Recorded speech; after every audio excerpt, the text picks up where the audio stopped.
Hello and what's up guys, it's Steve Crown here, today to give my final thoughts on Recreators. And before I do begin, I want to say that this isn't going to be my last video with this series, as I am planning on another discussion video about the series, and possibly an overall series review. But with that being said, let's talk about this finale. Now, I haven't made a video about Recreators in a while, but to wrap up my thoughts on the final fight, I honestly thought it had its good moments, but also some bad moments as well. Now, there were some great things about that segment of the series, one of the highlights being Blitz Talker versus his creator Suruga, and another being the pep talk between Soda and Magane, but I felt that all the hype leading up to this fight didn't get fulfilled in my opinion. And I think one of the problems with it is the idea of Altair being too powerful, which is the central story point of this fight, so it's kind of like the fight was mad because of this reason, but at the same time, great writing for the story if you get what I mean. But I will say that despite the ass pull it was to include Sirius into the series, I did like her concept and purpose in this fight, even though it failed. Another thing I didn't like about the fight, well, the conclusion of the fight, was how quick things were to get resolved. Now, we all expected Setsuna to be Soda's creation he was talking about in previous episodes, and it makes sense why Altair would crumble emotionally when Setsuna did appear, but I felt the resolution was too quick. I didn't have a problem with how it ended. In fact, I love where Altair and Setsuna ended up, creating endless stories for each other, but to me, I wish that it lasted a little bit longer considering the build up to this point. Now, to talk about a few other things about the fight before I talk about the final episode of the series, I was actually surprised they killed off Celestia in the fight. Honestly, that part made me pretty sad because she was one of the characters that I really enjoyed in the series, but I did love the contrast between her and Charon on how they developed after coming to the real world, with Celestia accepting the situation and Charon just tired of fighting in their world and just wants peace. That was another good point to this fight. So now to talk about the final episode wrapping things up, I thought it was a great finale for this series. Despite there being a couple of ups and downs for the series, the finale managed to wrap things up quite nicely. I really enjoyed the bonding moments the creation had with their creators in their last moments being in the real world, and another surprise that I was somewhat expecting but wasn't sure if it was going to happen was that Michiru can't leave the real world. The reason for it was like,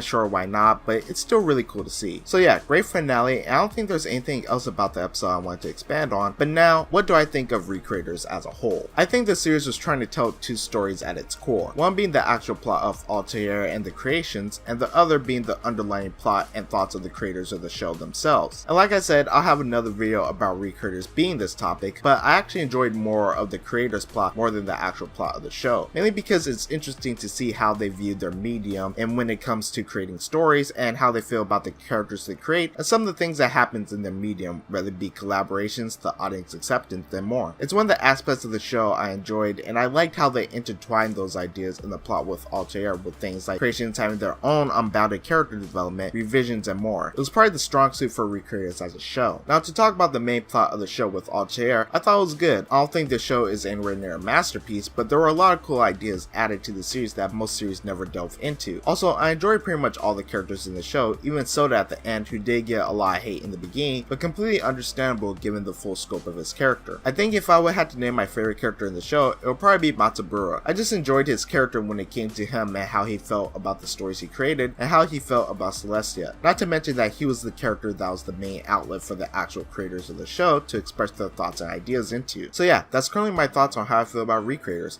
I may have a different opinion when I give this series a rewatch, but as of right now, I really did enjoy this series, even with its slight disappointments. It's a series I know love was put into, and I can respect the series for that. But those were my thoughts. But what did you guys think about Recreators? Do you think it was the next greatest thing in anime, or do you think it's a pile of dog shit? Also, what was your favorite moment in the show as well, whether it be a scene, character, or just idea? As always, leave your thoughts in the comment section down below, and let's continue the discussion there. And for those of you who kept up with my discussions and reviews, even with that long hiatus of no videos, thank you very much, and I hope I was able to add something throughout watching this series. And if this is your first time tuning into the channel, or you enjoyed any of my Recreators videos, then consider subscribing to the channel. Once again, thank you all for watching, and I hope you all have a great day.